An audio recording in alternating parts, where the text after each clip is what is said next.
Acabou de acontecer hoje um dos casos mais polêmicos da história do Brasil. E vocês não estão entendendo o nível de polêmica que isso tem, que até mesmo jornais que são considerados de esquerda estão falando sobre isso.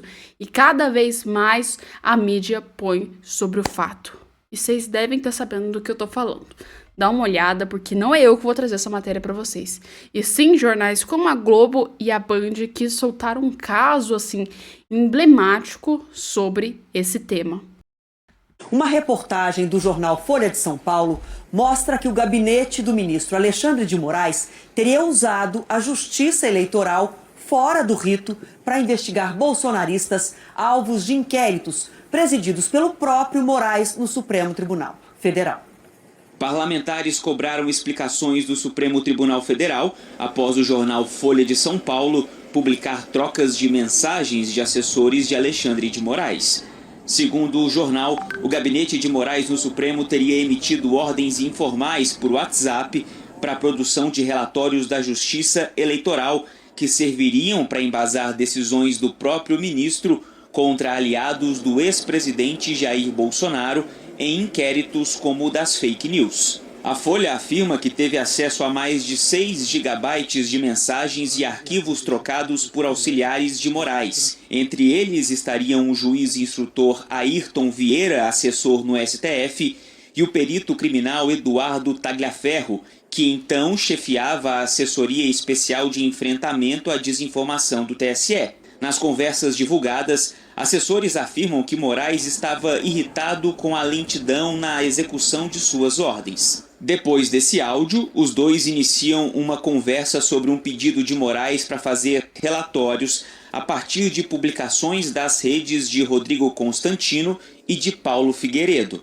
À época, os dois entraram na mira de Moraes porque reverberaram em suas redes sociais ataque à lisura da eleição e a ministros do STF, além de incitar os militares contra o resultado das urnas. A reportagem repercutiu na sessão do Senado. Eu considero o fato, a notícia que ele nos trouxe, merecedora, no mínimo, de uma averiguação por parte da mesa que Vossa Excelência preside.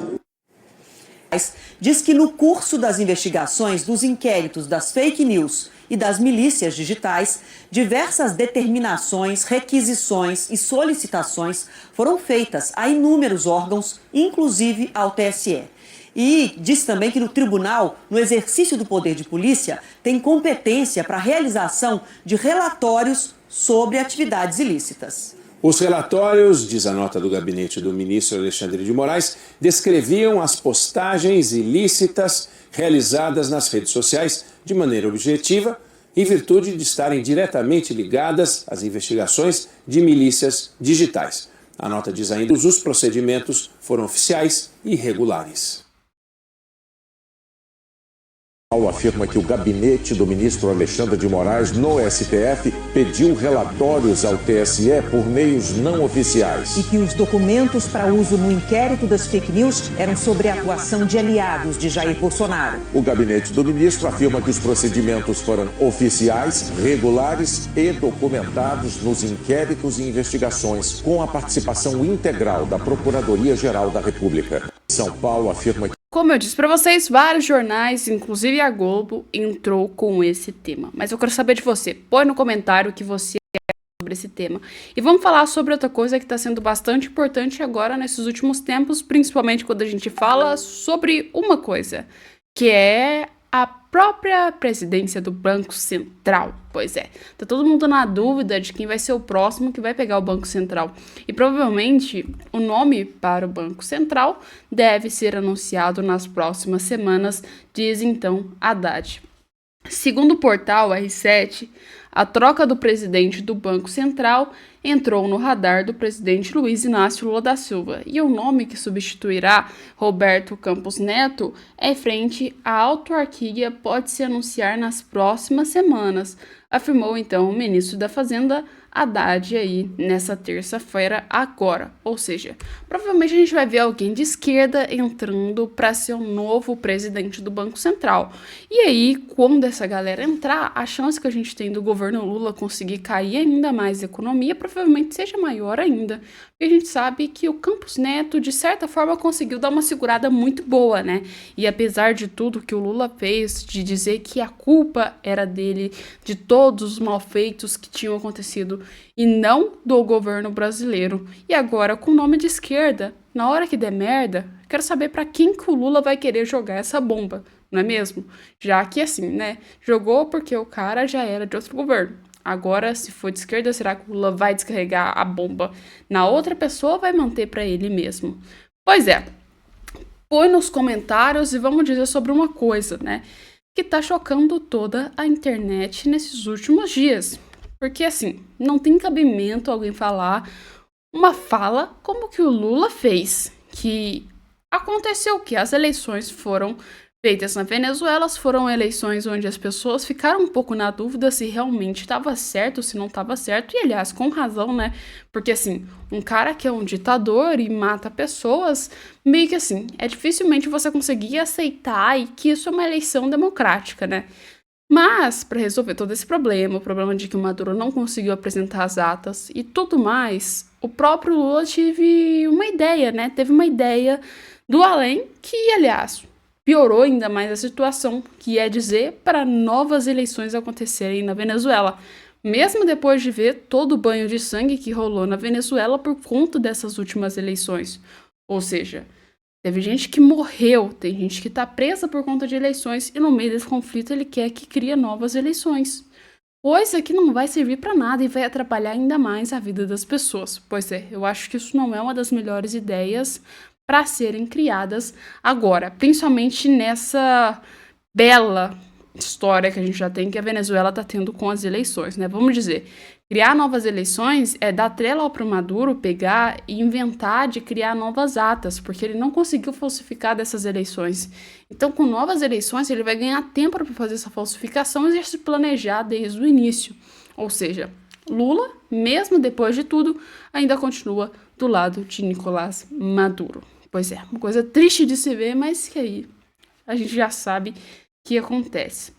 E segundo o Pleno News, durante a reunião ministerial na última quinta-feira, o presidente Lula levantou a hipótese de convocar as eleições na Venezuela como forma de dissolver a crítica criada por seu amigo o ditador Nicolás Maduro. Apesar da autarquia e do autocrata ter sido proclamado vitorioso nas urnas por seu próprio regime, o resultado contesta ainda não apenas só a oposição, mas sim as lideranças internacionais. Pois é, então a ideia do Lula é criar uma nova eleição para não sobrar dúvidas, ou seja, criar uma nova eleição para que o Maduro se prepare e já crie a sua ditadura desde o início, porque aí não vai ter como as pessoas questionarem, não é mesmo? Já que a verdade vai ser oculta desde quando a gente vê que começou o governo com novas eleições até o final, onde Nicolás Maduro não sairá do poder. Ou seja, Lula está defendendo o seu amiguinho ditador, querendo que ele fique no poder ainda mais. Isso é uma coisa que, assim, não tem maior atrocidade do que essa na história. Pois é, né? Uma coisa terrível. E como se não bastasse o governo Lula só pegar e criticar e apoiar ditadores, a gente tem que lembrar que tem outras ditaduras que o governo Lula ainda não consegue cortar laços. E a gente não sabe ainda o porquê, mas tem alguma coisa envolvida, né? Por exemplo, a ditadura cubana, né, que é elogiada pelos petistas, sendo que eles não vivem na pele e quando você oferece uma passagem para ir para Cuba, ninguém quer ir para Cuba. E assim, o Space Liberdade colocou que absurdo. A ditadura cubana, ela condenou Miriam Martins a 10 anos de prisão por publicar conteúdos contra o regime das redes sociais. Ou seja, a ONG defensora dos prisioneiros denunciou uma escalada de repressão em Cuba que levou a 19 novas detenções na última semana. Ou seja, parece que a gente já viu essa história em algum outro lugar, não é mesmo? Censurar a rede social para não postar, para não criticar o governo, é uma história longa que a gente tem, que a gente já conhece, não é mesmo? Por parte de governos como o da Venezuela e até mesmo governos dentro aqui da América do Sul mesmo que fazem isso. E aí? e fala, isso é coisa de ditadura, né? Não tem ditadura que não faça isso, ou pelo menos não tem que existir uma democracia que não faça isso, porque a partir do momento que a gente vê essa perseguição contra a oposição, a gente já pode dizer que já vira uma ditadura. E as coisas com relação ao próprio Brasil vêm piorando. Em algumas situações, sim, em outras parece que tivemos uma igualdade, que como é o caso aí do Bolsonaro. Vocês sabem o que aconteceu com as joias do Bolsonaro. Ah, tinha que devolver joia, não tinha que devolver joia. O que o Bolsonaro fazia com as joias? O que acontece é que o Lula recebeu um relógio da Cartier, do fabricante Cartier, e esse relógio valia milhões. Aí chegou aquela dúvida. Cara, ele tem que devolver o relógio, já que ele recebeu na época que ele era presidente, ou não? No final, a decisão foi que ele poderia ficar, e agora estão pedindo para que o Bolsonaro também consiga, né? Ou seja, a defesa de Bolsonaro pede o arquivamento do caso das joias e a Procuradoria-Geral da República. Segundo o portal G21, o blog da Andréa Sade, a defesa do ex-presidente Jair Bolsonaro pediu ao Procurador-Geral da República, Paulo Gonetti, que arquivasse o caso das joias no STF. As provas e os argumentos, no caso, foram aí dos advogados que disseram que a decisão do TCU referente ao presidente Lula esvazia a investigação criminal pelo recebimento dos presentes das autoridades saditas. Na quarta-feira passada, no dia 7 de agosto, o Tribunal de Contas da União decidiu que Lula poderia manter um relógio de ouro dado e que ele, em 2005, tinha ganhado, então, no seu primeiro mandato, tá bom? E com base nisso, a defesa de Bolsonaro afirma que essa decisão, por insônia jurídica e similaridade fática, deveria ser adotada também pela investigação criminal no caso que responde o ex-presidente. Então, a lógica que é da defesa de Bolsonaro é falar, pronto, se o Lula ficou, por que o Bolsonaro não pode ficar com essas joias também? Mas põe no comentário, vocês acham que eles deveriam ficar com as joias ou ninguém tinha que ficar com nada mesmo, não? Tinha que devolver para a República para ficar com o povo brasileiro, como relíquia do povo brasileiro.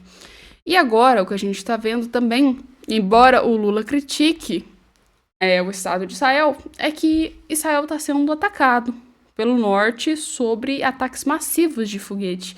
Enquanto isso, a gente está vendo que o Lula se reúne, né, e apoia, no caso, ditaduras e regimes autoritários e terroristas, como no caso Hezbollah, que está fazendo ataque a uma população que podemos dizer é democrática, como Israel, e na verdade a gente pode falar que o governo Lula não entende isso e considera, na verdade, democrático o que é um regime autoritário e, aliás, um grupo terrorista como o Hezbollah.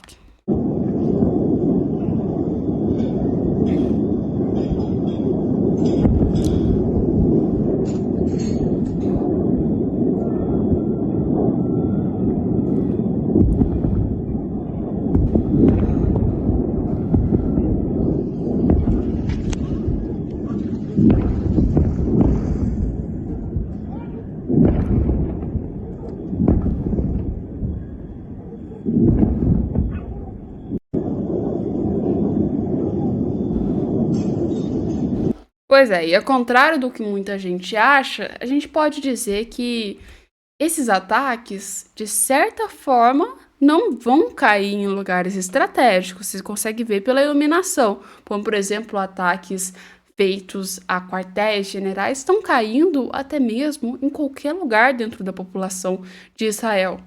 E mesmo com essas mortes, com esses ataques, o governo do Lula não quer reconhecer que Israel está sendo afetado, e sim apoia o Hezbollah, que apoia o Hamas, que vai lá e cria esse caos e essa discórdia entre o próprio povo da região, e aliás, mata seu povo e ainda quer atacar o povo de Israel. Incrível quais são os valores que o governo Lula consegue ter aí para si mesmo, né? Porque assim, uma coisa é o que o governo Lula pensa e outra coisa é o que os brasileiros pensam. E a gente consegue perceber que são duas coisas que estão completamente distantes nesses últimos tempos agora. Mas por hoje a gente vai ficando com essas informações. Vai ter mais informações para vocês, então já fica aí, já salva esse vídeo. E aliás, compartilha com mais pessoas.